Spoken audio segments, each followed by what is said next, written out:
طبي علومو په مراکزو کې د انجونو پر زده کړو د بندیز په ځواب کې د ښځو مدافعین او نړیوال بنسټونه غوسه شوي.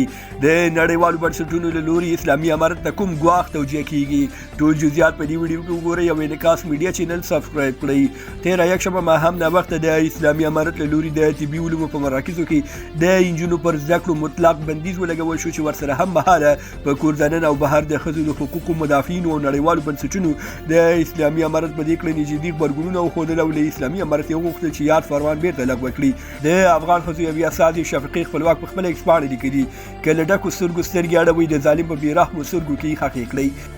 ورته ووایاست چې کبر به یې دوام ونه کړي. دا بې انصافي ده او موږ دومره جرأت لرو چې د حق لپاره یوه ناره پورته کړو. یوازې پاتې چې په فزیقي ډول د وطن لوڼې په ګور شي، نور یې په هره بڼه ووژلې.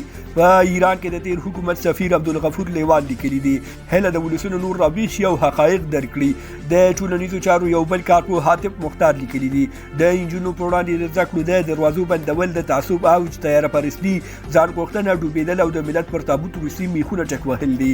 ښاغلي مختار زیاته کړې ده چې دا فرمان ښکاره ده یو ملت محرومیت د فکري غلامۍ او د انساني حقارت تاریخي محوه کېدنه ده. افغان خبریال او د ټولنیزو چارو کارپوه نجیب ننګیال لیکلي دي ښوونځي او پوهنتونونه بندول کامل عقلونه غواړي. د میرمنو حیا لوټل او د ولادت په وخت کې نارینه ډاکټر ته وړل محکمې اوږې غواړي.